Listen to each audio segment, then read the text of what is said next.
Assalamualaikum warahmatullahi wabarakatuh. Selamat berjumpa kembali di perkuliahan tutorial metodologi penelitian kali ini. Kita akan membahas tentang pengambilan sampling. Teknik pengambilan sampel merupakan bagian populasi penelitian yang digunakan untuk memperkirakan hasil dari suatu penelitian.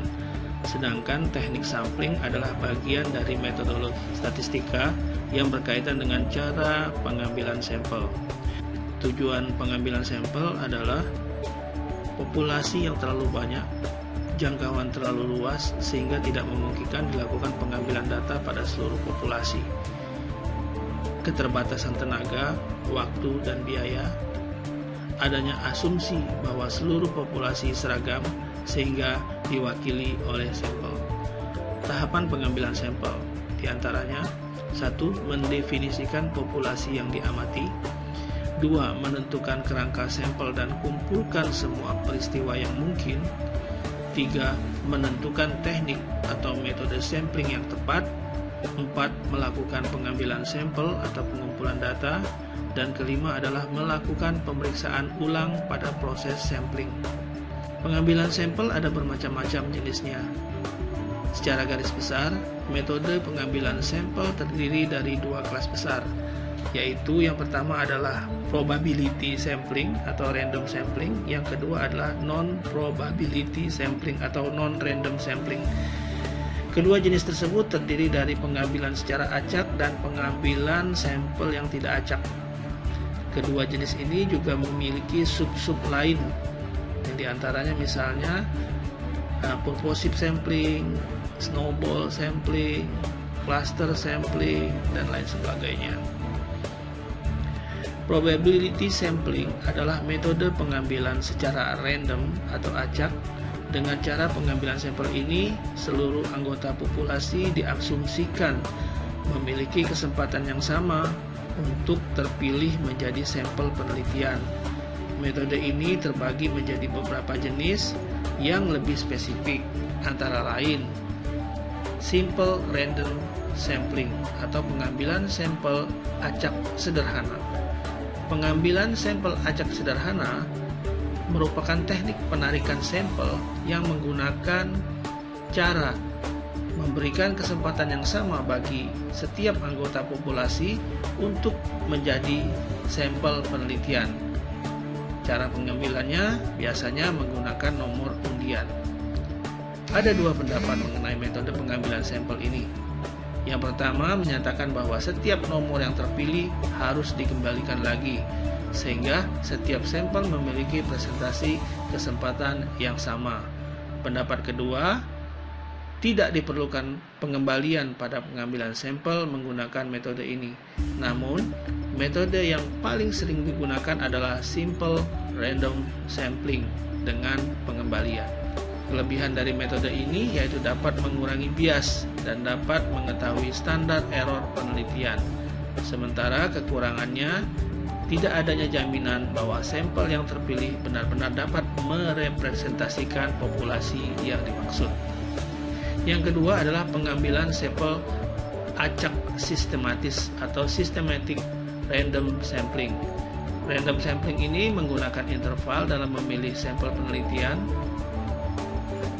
Misalnya, sebuah penelitian membutuhkan 10 sampel dari 100 orang, maka jumlah kelompok intervalnya 100/10 sama dengan 10.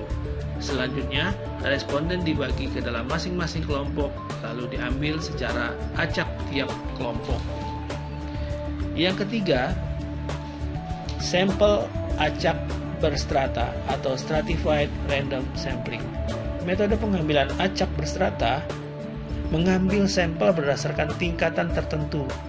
Misalnya penelitian mengenai motivasi kerja pada manajer tingkat atas, manajer tingkat menengah, manajer tingkat bawah. Penelitian yang mengamati kelompok mahasiswa tingkat 1, tingkat 2, tingkat 3, dan seterusnya. Pengacakan diambil dari masing-masing kelompok tersebut. 4. Pengambilan sampel acak berdasar area atau cluster random sampling. Cluster random sampling adalah teknik secara berkelompok Pengambilan sampel jenis ini dilakukan dengan tujuan antara lain untuk meneliti tentang suatu hal pada bagian-bagian yang berbeda di dalam suatu instansi atau di dalam suatu lokasi.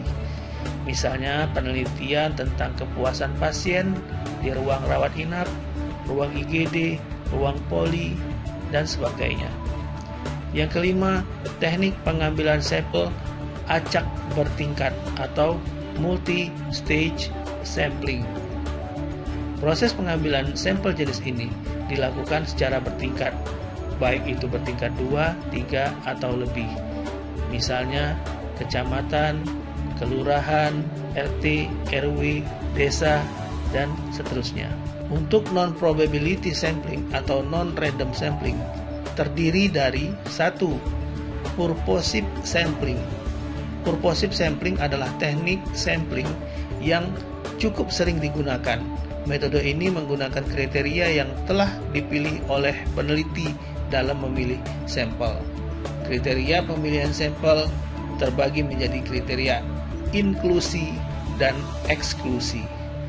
Kriteria inklusi merupakan kriteria sampel yang diinginkan peneliti berdasarkan tujuan penelitian. Sedangkan kriteria eksklusi merupakan kriteria khusus yang menyebabkan calon responden yang memenuhi kriteria inklusi harus dikeluarkan dari kelompok penelitian. Misalnya, calon responden mengalami penyakit penyerta atau gangguan psikologis yang dapat mempengaruhi hasil penelitian. Snowball sampling adalah teknik pengambilan sampel berdasarkan wawancara atau korespondensi. Metode ini meminta informasi dari sampel pertama untuk mendapatkan sampel berikutnya. Demikian secara terus-menerus hingga seluruh kebutuhan sampel penelitian dapat terpenuhi. Metode snowball atau bola salju ini sangat cocok untuk penelitian mengenai hal-hal sensitif dan membutuhkan privasi tingkat tinggi. Misalnya, penelitian tentang kaum waria, penelitian tentang penderita HIV, atau kelompok khusus lainnya. 3. Accidental sampling.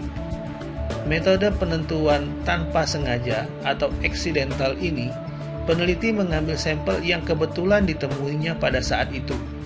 Penelitian ini cocok untuk meneliti jenis kasus penyakit langka yang sampelnya sulit didapatkan. Contoh penggunaan penelitian ini, misalnya peneliti ingin meneliti tentang penyakit Stevens-Johnson syndrome, yaitu penyakit yang merusak seluruh mukosa atau lapisan tubuh akibat reaksi tubuh terhadap antibiotik. 4. Kuota sampling.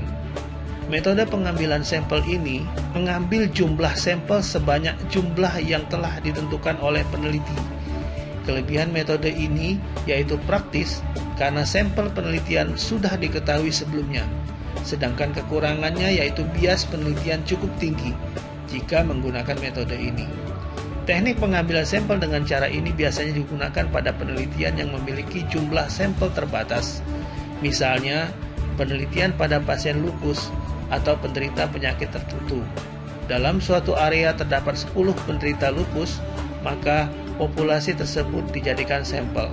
Secara keseluruhan, inilah yang disebut sebagai total quota sampling. 5. Teknik sampel jenuh. Teknik sampel jenuh adalah teknik penentuan sampel yang menjadikan semua anggota populasi sebagai sampel, dengan syarat populasi yang ada kurang dari 30 orang.